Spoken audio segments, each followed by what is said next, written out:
Welcome in, everyone. It's nice to see some of your faces.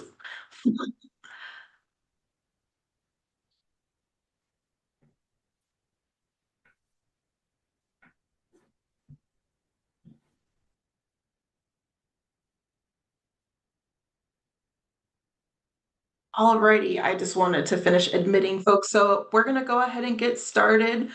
For those of you who I have not met before, my name's Yvonne Owen. I work with Olympic Community of Health. And today we have the honor of talking with Chan Hellman today. He's going to give a nice introduction to what the Hope Navigator training is and how y'all can get connected to this. OCH is really excited to host this training, so excited to see what comes of this. Just as some helpful housekeeping items, this will be recorded, so if you have peers that wanted to attend and couldn't, just know that anybody who registered for this training will go ahead and send out this link by the end of the week so that they can watch the recording as well. And then at the end of this training, I will be sending out a follow-up email that will also have an FAQ attached to it. As Chan goes through his information session, I'm going to ask that all of y'all can ask your questions in the chat. And this is for two reasons. This is so that we can make sure that we use our time at the end of the information session to cater that towards questions, but it also will help me capture what y'all have on your mind so that I can add that to the FAQ. So it'll be really helpful to capture that in the chat. Um, if you are not familiar with Zoom, the chat feature should be on the bottom bar where it says chat. If you select that, you'll see a section where you can go ahead and write your questions. I think that's it. So I'm going to go ahead and pass that off to Chan. Chan, the floor is yours. All right. Thank you, Yvonne. I greatly appreciate that. I greatly appreciate you hosting both the Zoom and the training that will come up next month. So thank you for that. I also, before I forget, want to point out that Minnie Whalen is our representative as a Hope Ambassador. It's a formal role that we have. It's really our liaison to the community and to the area. So Minnie will be participating and helping in the trainings, and we'll also run a community of practice that I'll talk about a little bit further. For those of you who may not know me, I'm Chan Hellman. I do see some familiar faces, so but I also know that only some of us have the video on. So for those of you who I have met before, it's good to see you again. My name is Chan Hellman. I'm currently a professor at the University of Oklahoma, where I've been a professor for about 23 years. Most of the work that I have done is working with community-based organization, measuring outcomes and impact of program services on children, adults, families, and community. And it was about 20 years ago that I stumbled onto this concept of hope. So I spent the last 20 years researching hope, looking at it in the context of trauma and adversity. One of the things we're very interested in is how, when you and I are exposed to pretty extreme adversity and stress, how that robs us of hope. And then how do program services, what are some strategies that we can use to nurture and restore that hope? So that's been the basis of most of the research. And that 20 years of research really informed the hope-centered, trauma-informed training model that we use. I treat hope as a framework for action. It is clearly an important psychological strength that we have that can be nurtured. But I like to think about the science behind how hope is one of the strongest predictors of well-being. and then how we use the simplicity of hope to really guide action in programs, practice, and policy. So we've been working for about the last 10 years to work with various organizations, nonprofits, education, health, state agencies, faith community, to become hope centered in the way that they um, um, engage in policy and practice. Most of our research has demonstrated significant positive outcomes for the workforce with reduced burnout, secondary traumatic stress, improved retention, but also significant improvement in outcomes. And so for me, hope is a framework that can guide action. So one of the things that I want to do is I'm going to go through a PowerPoint presentation. I'm a professor, that's what we do.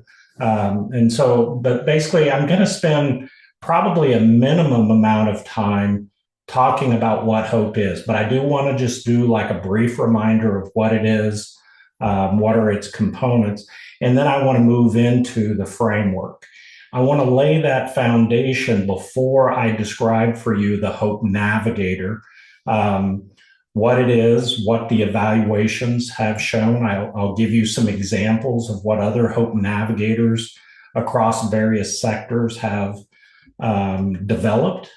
And then I'll probably at that point move more towards Q&A. So I do want to give fairly significant time to that. I will tell you that we do have a national network of Hope ambassadors. So many is one of 50 Hope ambassadors that we have from around the country. We currently have contracts in 15 different states where we're working with various sectors and organizations. And this year, the National Governors Association conferences are grounded in the science of hope. It is the framework for all of the conferences. So I've got to spend some pretty significant time with state leaders, including first spouses and governors, helping them understand what hope is. And really what we're trying to do is generate, well, I'll be blunt, financial support to help communities, to help organizations be able to engage in this work. So with that, I'm going to go ahead and get started. As Yvonne said, we'll do questions at the end. Feel free at any point to put those questions in the chat function. I'll get through the clunkiness of Zoom and get started. All right, so I was pretty intentional about my title for this because I really do see hope as a strategic skill, really a framework for action. And I will also tell you that I'm especially interested in how we can come together collectively and influence systems. How it's important to embed it into individual organizations for improvement of outcomes. But what I really like to pay attention to is how does hope create a common language across various organizations to improve outcomes for the whole community. And we can certainly talk about some communities that are doing that. Real quickly, just a brief reminder of what is hope. And you might remember that our simple definition is that hope is the belief that the future will be better and that we have the power to make it so. We treat hope as a cognitive process, as a mindset. And the reason this is so important is because if hope was an emotion, if hope was a feeling that we have, then at best we'd be able to help people manage those feelings. But because hope is a cognitive process, we know that it is a skill that can be taught. And we are working with organizations, preschool age, 3 and 4 year olds, all the way across the lifespan, including prisons and other really difficult situations. And what I can tell you is we are consistently seeing that hope can be nurtured, it can be restored, and it is one of the strongest predictors of well being. I may not have mentioned this at the beginning, but there are over 2,500 published research studies that demonstrate our capacity for hope is one of the strongest predictors of well being. And so, for us, if hope is going to be a framework, then what I really want people to understand is that hope is not the outcome. Hope is the process, and well being is always the outcome that we're interested in. Now, if we can nurture hope, that's a good thing. But what I'm interested in is if your program or your project increases hope, what are the outcomes you would expect to see with that? So, for instance, we know that a 2 point increase in hope will predict a letter grade change in the classroom for youth. That's the outcome that we're interested in that particular statement. Hope is the process, well being is the outcome. Now, the simplicity of hope is really that in the context of that definition, that hope is the belief the future can be better and that I have the power to make it so, is really grounded in this idea of goals. Oh, which is the other reason. Thank you. That hope is grounded in the idea of goals, pathways, and willpower. From the moment we wake up until the moment we go to bed, each of us are pursuing goals in our life, whether in the short term or long term. The question with hope is whether or not we have the capacity to generate the pathways or the roadmaps of how to get there from here. Pathways thinking is the strategizing piece of hope. Willpower is the mental energy that I can engage and sustain in the context of pursuing my goals. So I think about willpower as the capacity to focus my attention and intention on program or on the outcome. And so the simplicity of hope is goals, pathways, and willpower. Now, some of you may have heard this, but I think it's really important and bears repeating because for me, when I first stumbled onto the concept of hope, the very first sort of takeaway that I had when I learned about hope and I saw this model is that I think that our community organizations, that your program services are pathways of hope. I ultimately think that this language of hope is one of the best descriptions of the work that you do. And one of the things that we will really push, especially with Hope Navigators, is this idea that each and every one of us are pathways to the individuals we serve. So I think that hope, the language of hope, is one of the best descriptions and one of the best unifying descriptions across different organizations in our community. The second thing that I took away when I first started thinking about hope was how hope is different from this idea of wishing. And so we oftentimes think about hope. I hope you have a good day. I hope you're well. I'm in Oklahoma, and clearly this time of year especially, almost every day we look out and think, I hope there are no tornadoes today.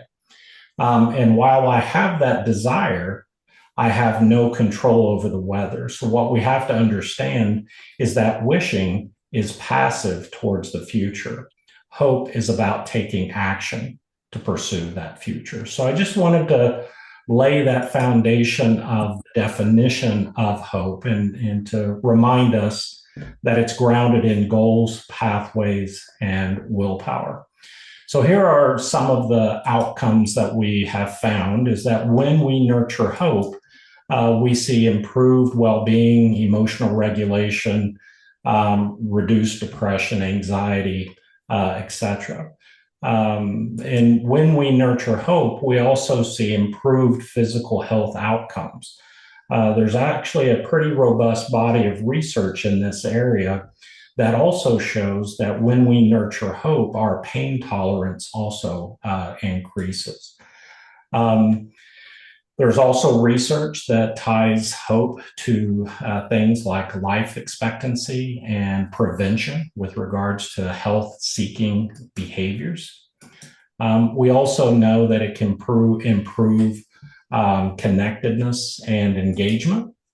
And then probably the research that I'm, as a professor, specifically interested in is the impact that we see on education. So when we nurture hope in our schools, in our K through 12 or pre-K through 12, what we see is improved attendance, improved grades, improved graduation rates. There's a growing body of research that shows that youth hope scores are actually a better predictor of first year college performance and retention than the ACT, SAT, or high school GPA. So we know that hope matters in our communities. Um, Kind of this idea of thinking about what is the loss of hope. We know that in our communities, the loss of hope is actually a process. And the opposite of hope is apathy. When we look at a particular goal or pathway through the mindset of no matter what I do, I'm going to fail, so why try? But again, just a quick reminder of the idea that loss of hope is a process. The good news, of course, is that we know how to nurture hope. We actually have some published research now that shows that we can see statistically significant increases in hope in children and adults in about 1 hour. In about 1 hour's worth of work, we can nurture hope. The question becomes, how do we sustain it? And this is one of the key activities of Hope Navigators, is to create programs, to create practices that not only nurture hope, but treat hope as a skill that can be practiced and sustained. So as I started to move towards working with organizations to begin infusing hope into, again, programs, practice, and policy, we started to pay attention to its impact on the workforce. And so one of the things that we find very consistently, in fact, this particular graph represents 110 different organizations and about 15,000 employees. Now, when I look at this data across sectors in our community, this graph looks the same. So whether that's in public safety, whether that's in education, whether that's in nonprofits, state agencies, et cetera, the results are very consistent. And what we can see is that as we nurture hope, well-being increases. Now, one of the things that I like to highlight is that when I talk about well-being, I'm not talking about happiness. Our focus on well-being is flourishing. What does it mean to find meaning, purpose, and connection in our lives? And what you can see is that when we move the needle on hope in the workforce, we actually see profound increases in well-being. So I will tell you that over the last 5 or 6 years of doing Hope Navigator work, a vast majority of Hope Navigators come in focused on how do we improve outcomes for the workforce. So whether that's job satisfaction, whether that's well-being, whether that's a reduction in burnout or an improvement in retention. So we know that we can begin to engage hope into the workplace to improve outcomes, again, for the workforce.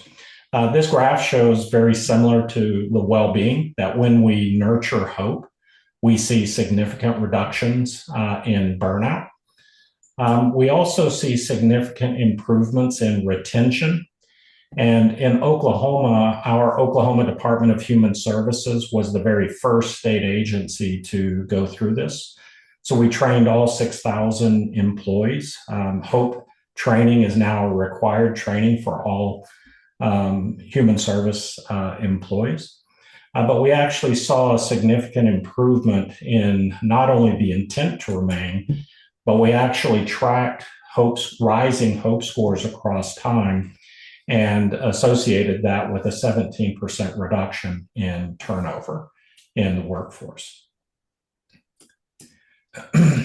Now, one of the things that I become very interested in is we start to think about systems, and when we begin to infuse hope into systems, we see this idea of collective hope. So I just want to introduce it. I don't really want to spend a whole lot of time. But if we know that individual hope is such a powerful predictor of well being, the question became, what does collective hope look like? And oftentimes we are working on common goals. And so collective hope is when individuals within a team or a group believe their leaders can set clear goals and that together we can get there from here. And as equally important, there's also a shared energy or a collective willpower to engage these common goals. And the reason that collective hope is such an important metric is because when our communities, when our organizations are in the presence of adversity, we need everybody rowing in the same direction. We need everybody rowing together. And so what we have found is significant improvements in engagement, significant improvements in workforce outcomes when we nurture collective hope. So I'm going to now move into this idea of hope navigators specifically use the idea of well-being for program design and implementation. Now, we infuse hope as the framework for that, but it's a real intentionality of, are we designing programs that reduce suffering? Are we designing programs through this idea of just helping people survive? While all of these things are critical in our community, well-being is more than the reduction of what is wrong.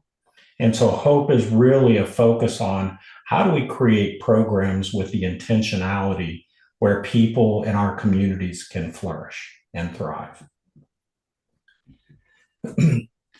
Hope navigators will also learn how to begin to treat hope as a core value within organizations and how these core values become the foundation for decision making, setting priorities, and shaping the overall direction of the organization or community.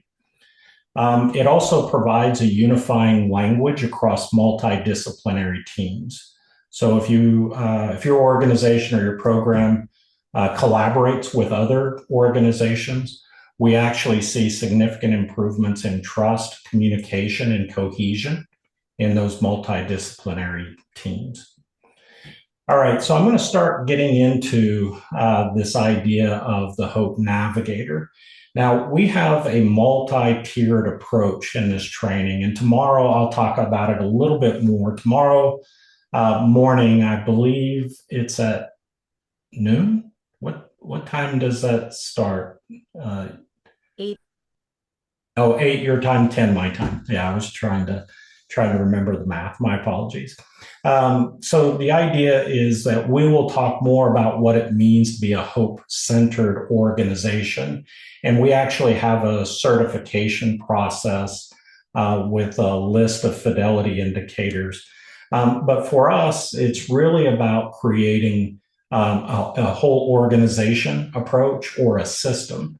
And so we certainly engage in leadership development, workforce awareness, or hope awareness. But the Hope Navigator is really the individual or team of individuals that design and implement hope-centered strategies into programs, practice, and policy. Hope awareness training is a 2.5 to 3 hour training that helps people understand what hope is, and we teach them how to do hope-centered goal setting and pathways development.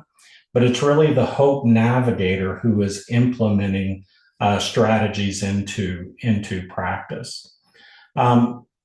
Minnie is the Hope and one of the Hope ambassadors, and so she'll collaborate with me in the trainings, but she'll also help lead the community of practice.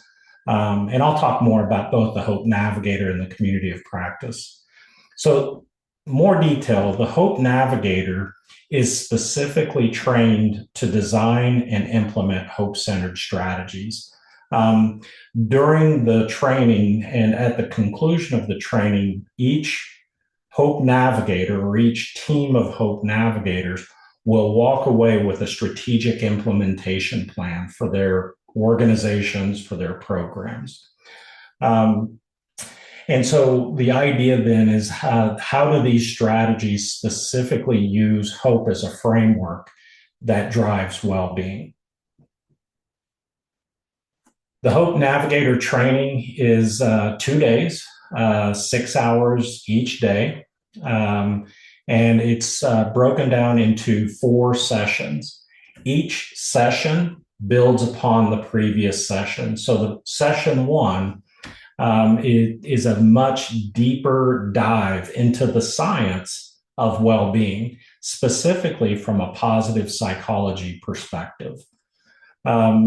Session 2, the Hope Navigators become much more versed into the science of hope, a much deeper understanding of hope than provided by the leadership training or the hope awareness training.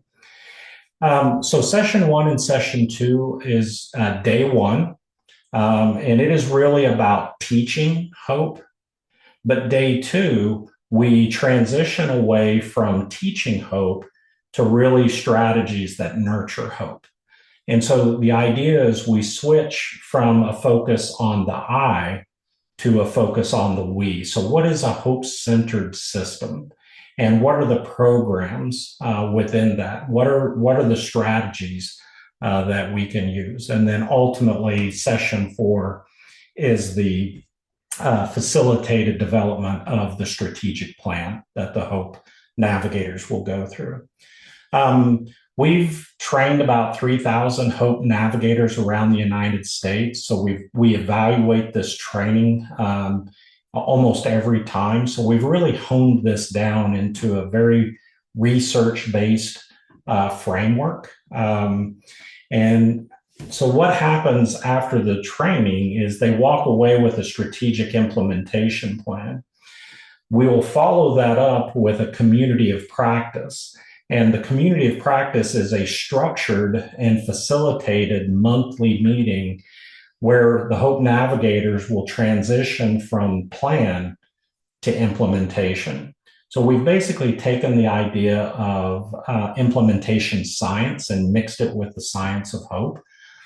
We've studied the 50 Hope ambassadors that we have, and we came up with a best practice model of what a community of practice would look like. What is the most likely strategies that we can help Hope Navigators be successful in the implementation of their program?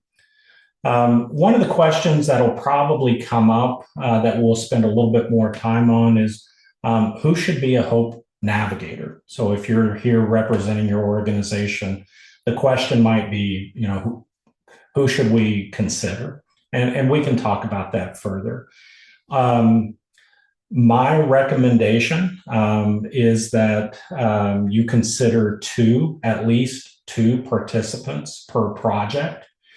The reason that I recommend that you have at least 2 is that if you go through the 2-day training with one individual and they leave the organization or something happens, the project leaves with them, because unless you have somebody there that can pick that up. So I honestly prefer that. It also helps during the 4 sessions that they're working and learning together through that process.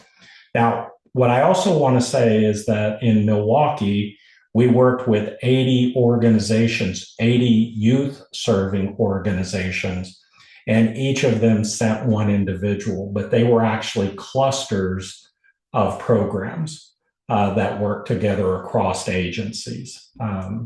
So that certainly can work as well. There's very little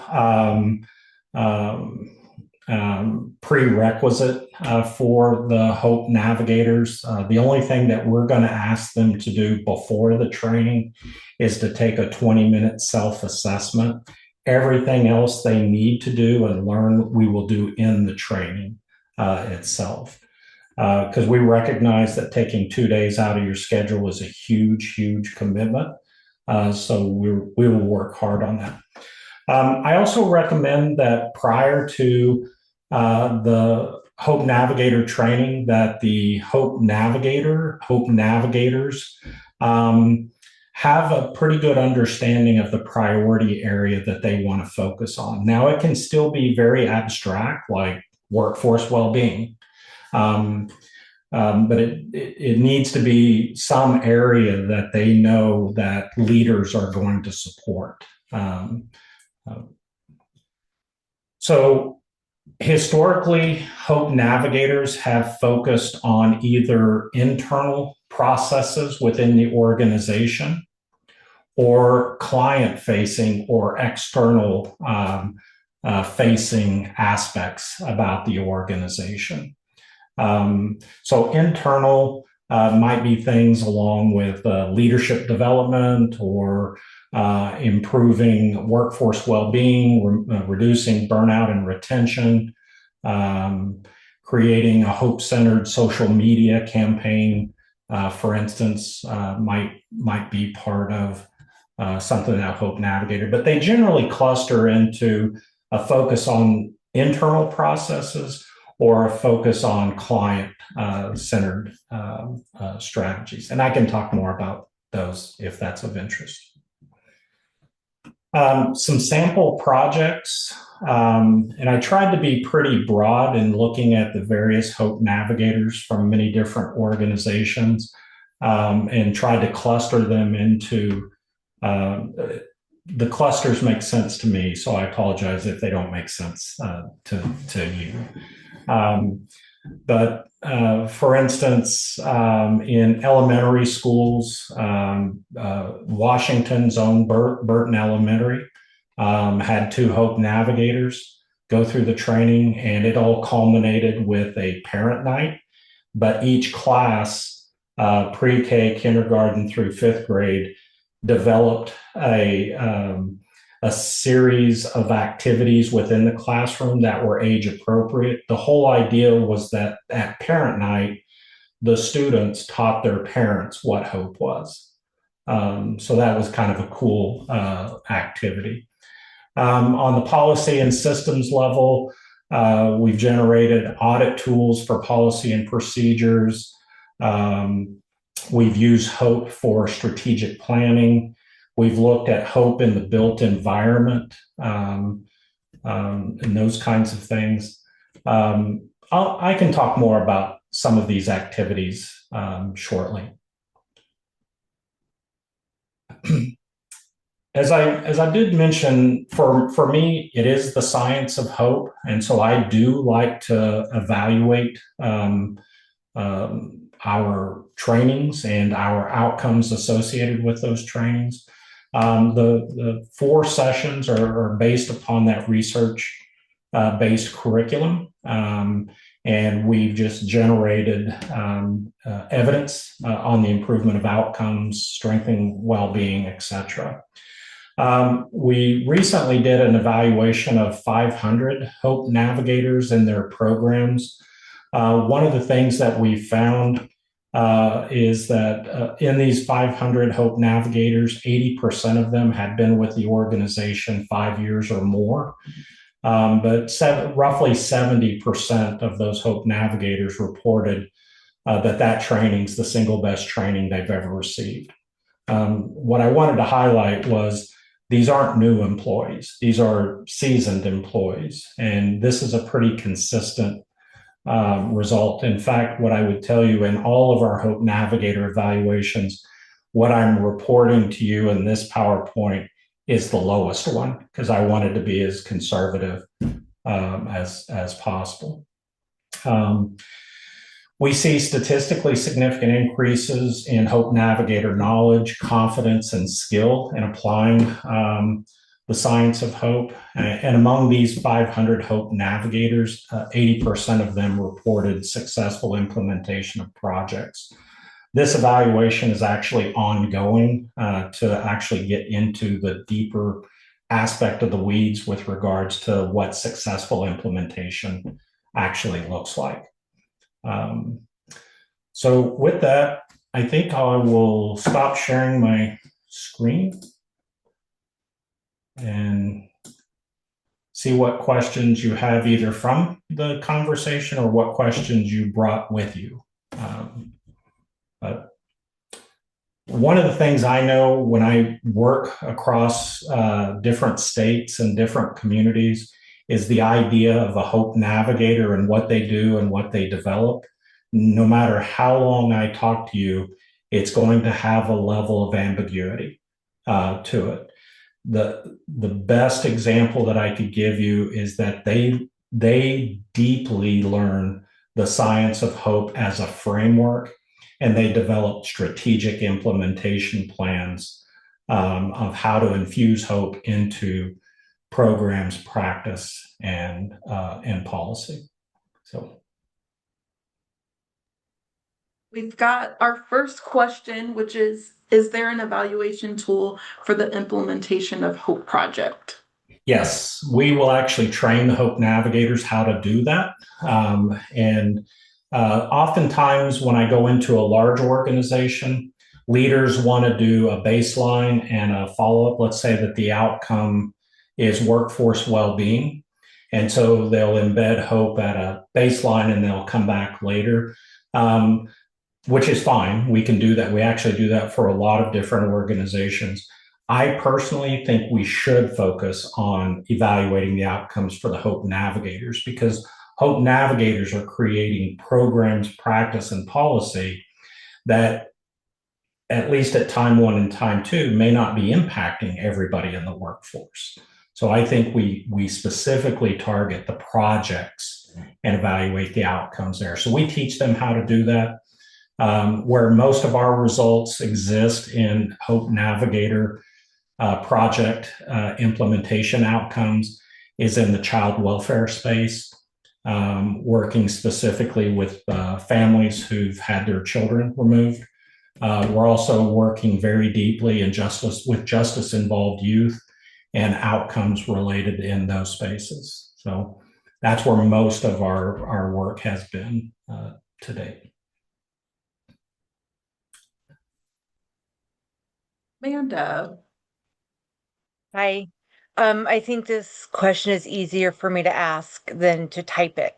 So, one of my colleagues is on here, and we are both directors of prevention coalitions, youth coalitions, and we collaborate a lot because our towns are right next to each other. So, have you ever had a situation like ours where we're employed by different school districts and we're doing this training with the intention of collaborating on a project with all of our youth in mind?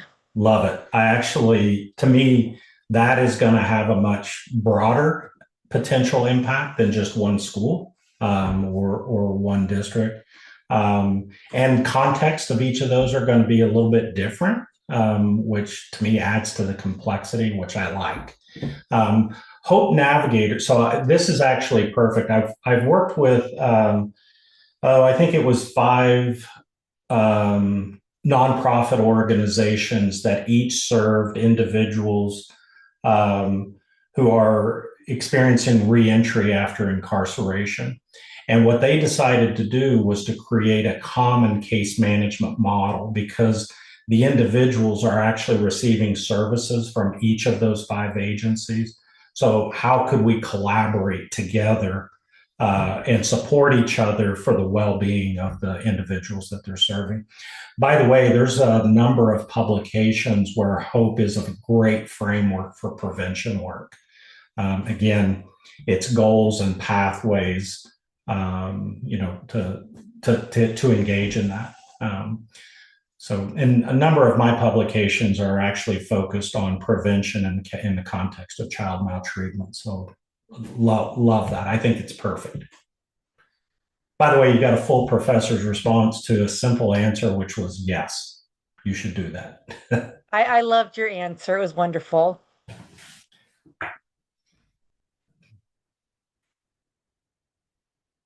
By the way, Hope Navigators will get access to every product that every other Hope Navigator across the nation has created.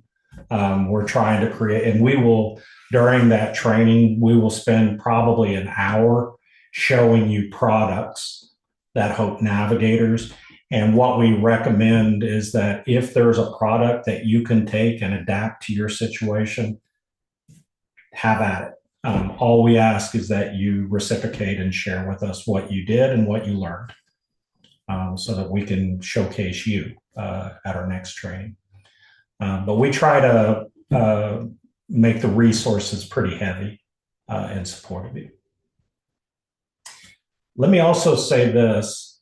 For those of you who are, in a leadership role or thinking about maybe some staff or others who might become Hope Navigators, or even those of you who are thinking about it for yourself, on a personal level, I think your very first project that you design and your strategic implementation plan and that community of practice, I actually consider that on the job training.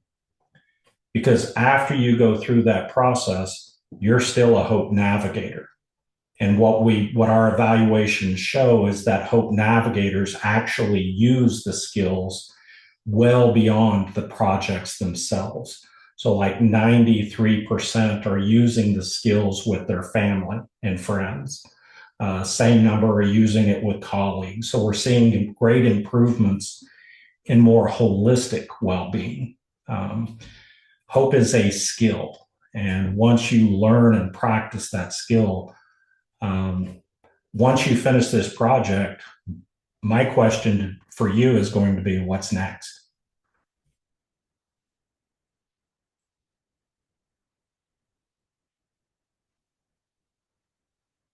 By the way, Hope Navigator training is my favorite part of the training. I love getting up in front of people and talking about Hope, seeing people kind of engage with it.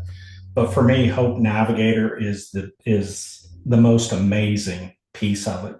Because if hope is real, it ought to produce action.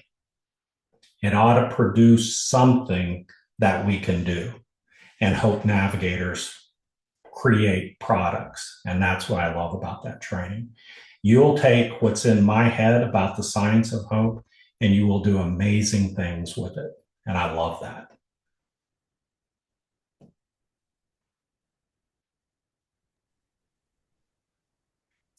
What else? Yeah, any other questions from y'all? And if it's too long to send in the chat, totally fine to come off mute and ask. I'm going to go ahead and venture out. Stephen Dahl, Director of Special Services for the SQUIM School District. Good to see you again, Dr. Hellman. Really intrigued by the idea of how hope science and the data that can be generated for a specific student in an IEP process.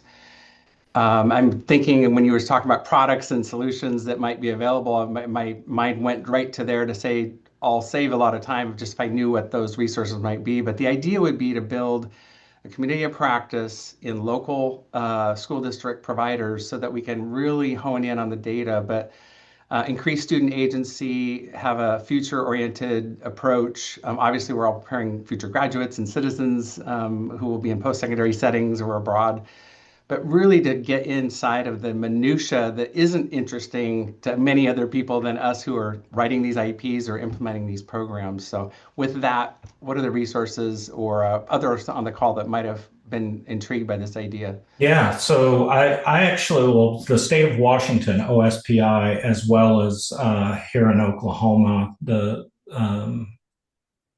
state departments have both infused or used hope in terms of the individual career and academic planning. We call it ICAP. I can't remember what you refer to it as. That's a really kind of broad start of the answer of just using that framework of goal setting and pathways development.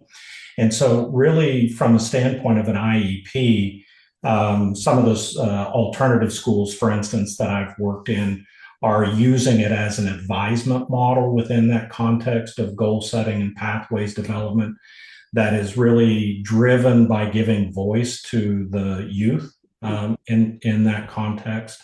So for me, it's really more about creating resources and products that guide the conversation and guide that process. And it should produce that play. You're already doing it with goal setting and pathways development. It's just using this science-based framework to do that. I'd be happy to reach out to some of the alternative schools or here in Oklahoma, one of our large school district has moved it district wide. I think they serve 16,000 students. So I'm sure they've got some resources as well, Stephen. So, and that's the beauty of it is we've got Hope Navigators in all those spaces who are creating those products. So yeah, I'd be surprised if it wasn't someone somewhere with a very nuanced. It's a very nuanced question. I think it's much more down to like I have IEP teacher, writing an IEP.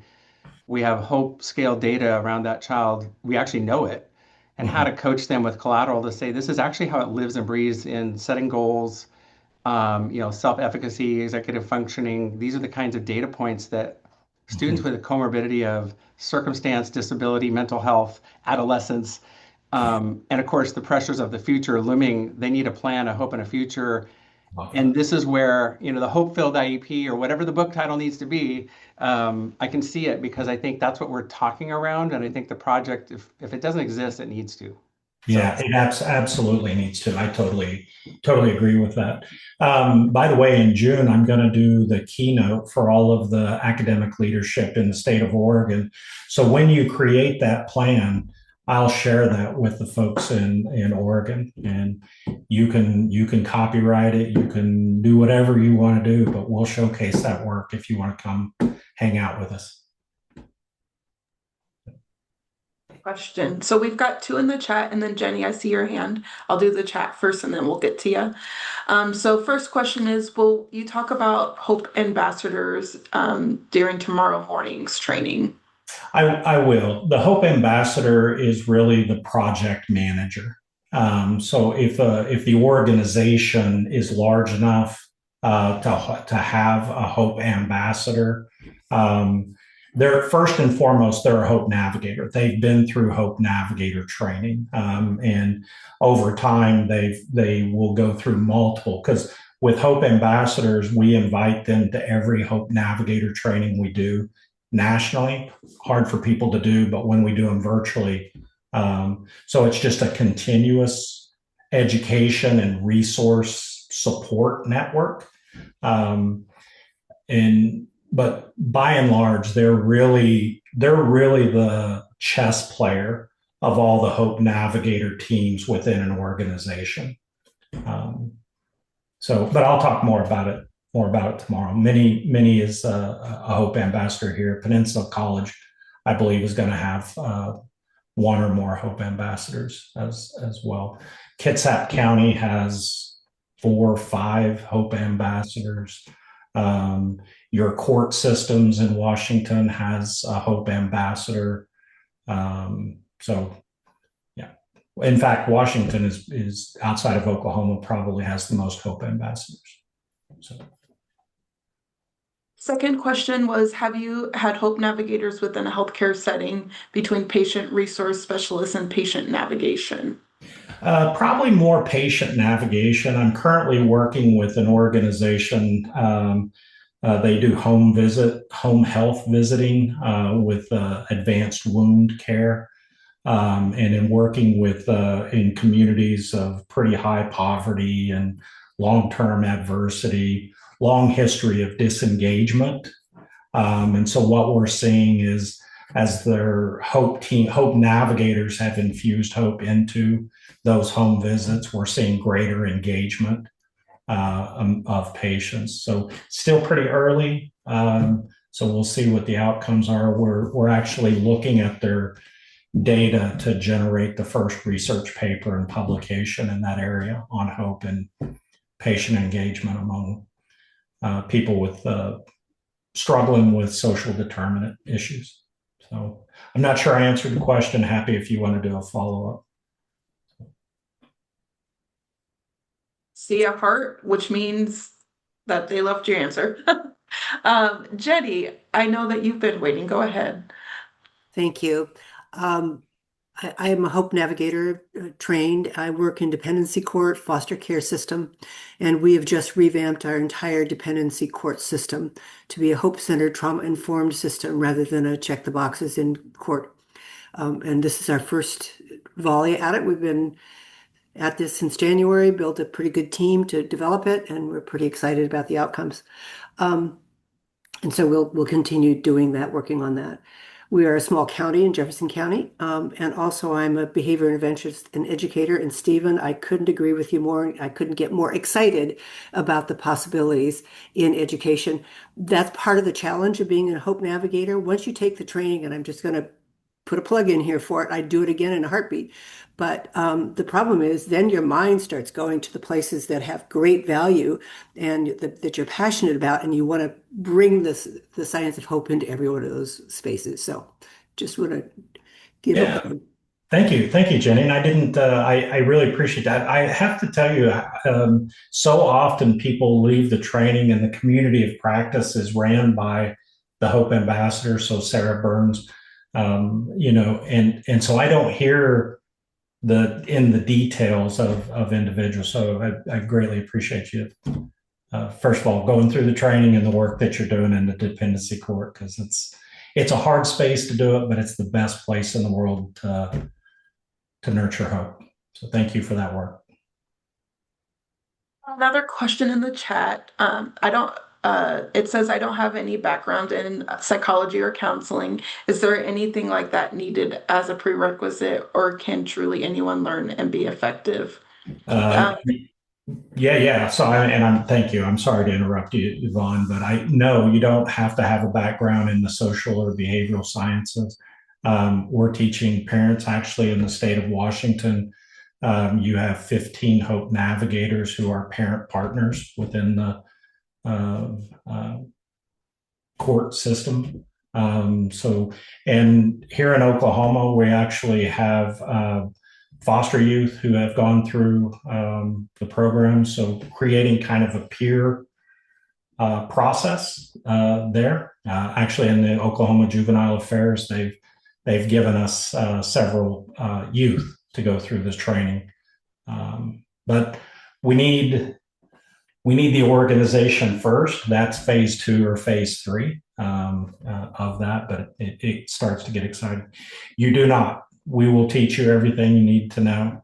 And part of the issue in some of the spaces is, that I sometimes think about, like, for instance, when we are training supervisors, like hope-centered supervision, hope-centered coaching among supervisors. One of the things that I really worry about, I think supervisors already are carrying a heavy burden and load. And so just making sure that they're supported in an environment where there are clear resources, that when they get to a certain space, they have resources to hand people off to. They aren't the therapist or the counselor. And we don't have that expectation. for that. Clearly, we don't. As a psychologist, I can say we do not do that. Now, if you're a therapist and doing, we've had therapists go through the program, but you definitely don't have to have that background.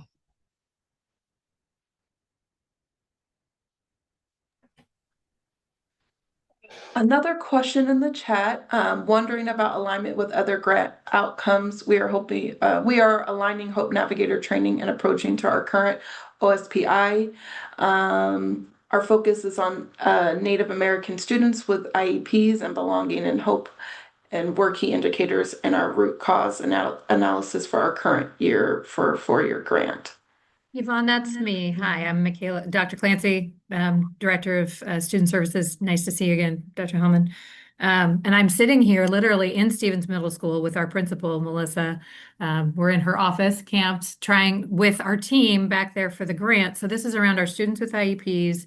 We've started in a targeted universalism approach. It's a 4-year OSPI grant to improve their outcomes. And literally the grant, we just did our board presentation Thursday. The grant is aligned to Hope Navigator training for many of her staff, and then hoping that becomes a tier. Right now it's tier 3, tier 2, then tier 1. And Minnie's aware I've got to set up another meeting, but we're just wondering about have you had experience aligning with other grant outcomes, right? Because now we're trying to mesh 2 systems, and it's exciting. It's very similar. We're already down the steps of this, Stephen, so let's talk. But yeah, so aligning to already in process grants. I love that, actually. So you've already got your project identified, right? And so absolutely coming in. I actually think that hope, the language of hope, is perfect for grant writing. Funders, your funder has a very clear goal. I'm not sure who you're working with, like Dixie, Grunfelder, or who, but you're a pathway to helping them achieve their goal. And your project is, so I think the language of hope, but the framework of hope would be perfect for that. We have a number of spaces where we've worked with various American Indian nations as well. I've trained all of the court teams for the Choctaw Nation. I've worked with the Nez Perce. Clearly here in Oklahoma with, what do we have? I think we have 29 federally recognized nations here. So certainly would love to see what that ends up looking like.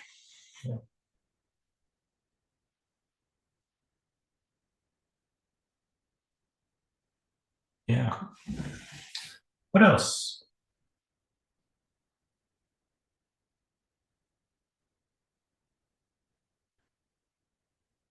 Thinking about who you should think about sending. I certainly don't mind skepticism. In fact, I think skepticism is healthy. So if you have somebody who's skeptical of things, send them. Don't send me your cynical people.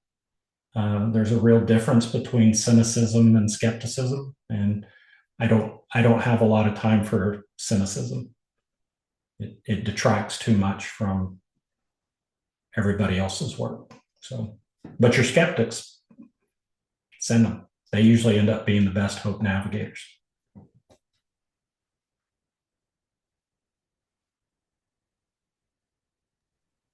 Well, it's looking like we've answered lots of questions. Oh, I see one last one. Should executives also attend Hope Navigator training, or is it more for operational folks? Thank you, Jessica. I'm glad that you asked that question. I was actually thinking about that before jumping on the Zoom, that I needed to make sure. It actually, the project itself, to me, the thing you want to work on should help decide who of the Hope Navigator. I will tell you, we've trained whole executive teams as Hope Navigators. The cool part about an executive going through is the influence that it then has on hope as a core value. We have kind of a top-down, bottom-up approach to this training were leaders communicate and advance hope as a core value, and then people who are actually doing frontline work are designing programs and implementation. When we train executives, they actually think about how to create a culture within the executive leadership team. Um, and we can certainly talk more about that, but absolutely.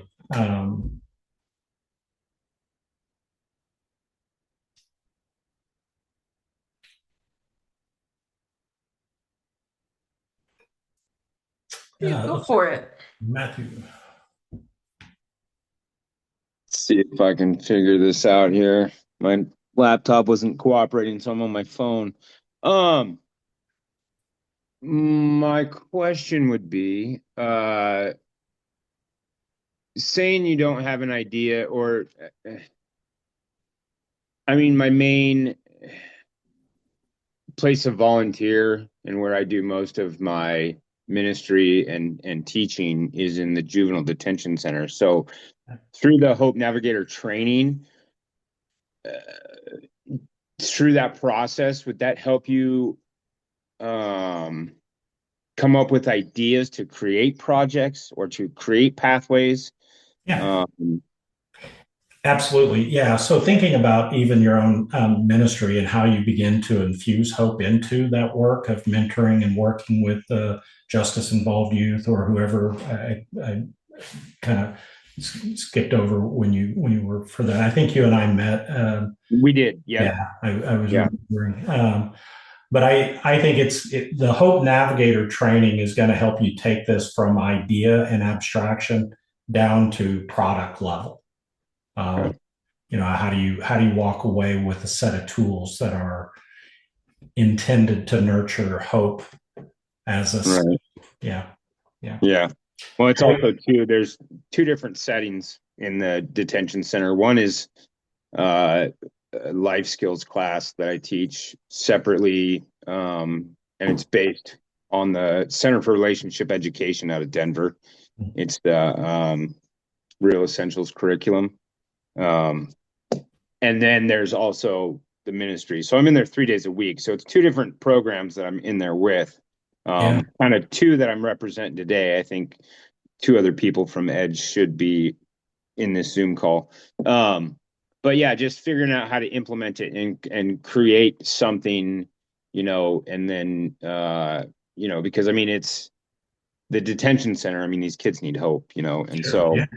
Yeah. and that's one thing I try to give them and share with them and teach them already. So I think this Navigator training would really just open more pathways and possibilities for these youth. So Yeah. Yeah. Come with your idea that you just identified, and we'll let you walk away with strategies. awesome. Good stuff. Yeah. Thank Great. you. Yeah. Good to see you. Thank you. Yeah, you too.